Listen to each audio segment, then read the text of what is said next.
Hey guys, in case you didn't read the title of this video, I managed to give myself a concussion.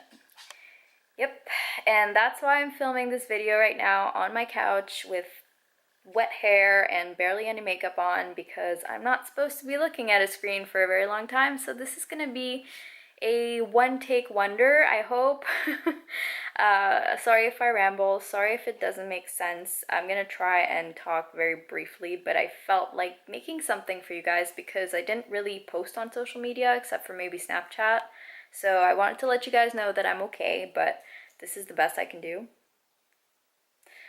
So yeah, I guess I'll tell you the story of how I gave myself a concussion because, it's still an interesting story. It might be a little rambly and I might lose track of things, but just bear with me.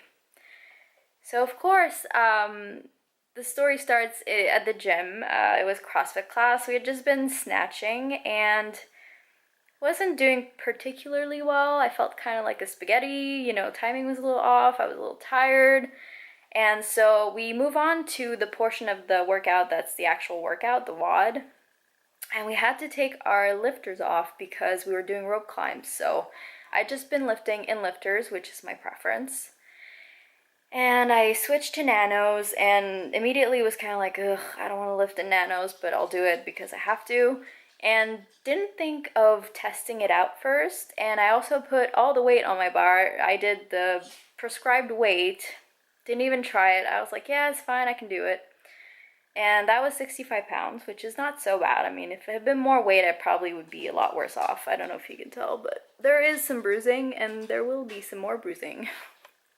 So anyway, the workout starts. I do 1 rep. It was hang power snatches. And so I throw 1 rep up, and it was a little wobbly, so I was like, okay, next rep, I'll just fucking throw it up. But the thing is, in nanos, somehow the weight distribution is weird and I just felt weird and I felt forward and my timing was off. And all I remember is just trying to lift that shit and it went straight to my forehead. So that was stupid.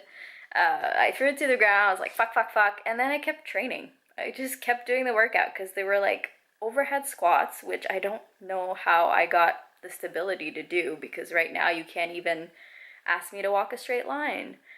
But somehow I did them, and I did all of the 9 rope climbs, which is crazy to me because now that I think about it, I could have fallen on my face just any time. But I didn't, so that's good. And then after that, so I finished the workout last, and I was a little like, ugh, whatever, I hate this. And so I was a little mad at myself, and so I kept going, and then I wanted to do the lifting class afterwards, so I started trying to put on my lifting shoes, and for some reason it was taking a long time, so I went to the wall and just kind of leaned back against the wall because it was easier. And it was just taking me really long to tie my shoes, which is not usually what I do. Like, it's just usually like, and then I'm gone, but somehow it was just really complicated, and I didn't think twice about it. I just thought I was a little tired.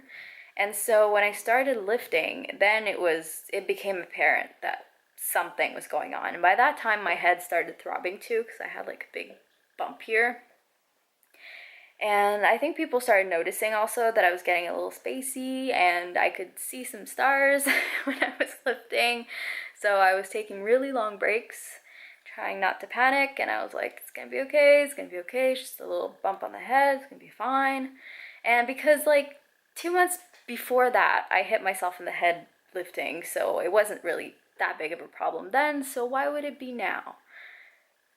But apparently it was. So by the time the training ended, I was making very short sentences. I don't know if they made sense. I can't even remember what I said. And I was a little confused, a little spacey, just not feeling great, so I hung out, took a moment, and then I decided to drive home because I felt okay enough. It's probably not a great decision, but I made it. After that, when I got home, I called my mom because I realized that if I go to sleep, nobody's gonna know if I wake up or not. It's one of the perks of living alone. So my mom got a little, not upset, but she wasn't really thrilled about the fact that I may not wake up the next day, which is understandable. So I told her I would text her through the night, and by that time my head was hurting, so I put some ice on it, but it probably just made the swelling go down because I still have a major headache, and I think that's gonna stay. So after that, the next day, I had to go to work a little bit for some urgent stuff, and I ended up just driving to work, staying for like 2 hours, and I was so spacey and so tired, just exhausted. And so I drove back home and went straight to bed. And so, yeah, I thought it would help to just sleep it off and go back to work the next day. But then when I woke up the next day, so that was when I hit my head, it was Tuesday night. I'm still trying to make sense of time. It's one of the things that's not coming back to me, but it was Tuesday night, and then yesterday was Thursday. And yesterday morning I woke up and I was still feeling like shit. I was still dizzy, I was still spacey, and I felt like I could not work properly. Like, there's no way that I could get to work and be productive and be attentive because I would lose focus. It took me like an hour and a half to get ready, and I would just forget. Like, I'd just space out, zone out, and just like stare at the ceiling. It was a weird time. So texted my mom, and then I called the health line, and they said that I should probably go to the hospital because I may have some bleeding on my brain, I may have a fracture, I may have a bunch of things. So they said to go to the hospital, and that's when I called my mom, and I was like, did I call her? I don't know. I asked my mom to come with me because that was scary. It's one thing to feel weird, but when people tell you that, it might be really serious, you kind of snap out of it, and then you're like, oh fuck. So yeah, I went to the hospital with my mom. They did a scan to check for all those possible things. Came out fine. They did some blood work, and the blood work was good, but I do have a mild concussion, and they did tell me to not go to work for a week. So I am now on my couch and doing a somewhat boring video because I'm already bored. I'm not that type of person who can just sit around. I like to stay busy, and I like to make videos for you guys, so this is not my plan for this week, but it'll have to do. So yeah, I'm just here on my couch, and I have this mild concussion, and making sentences hurts my brain, and that's why I speak so slow. I'm sorry, but I hope you guys now know what's up. You're not worried about me. I'm gonna be fine. It's gonna take a little bit. So I'll go and take care of myself, and I hope you guys take care of yourselves and are safe while lifting, and I'll make a better video next week.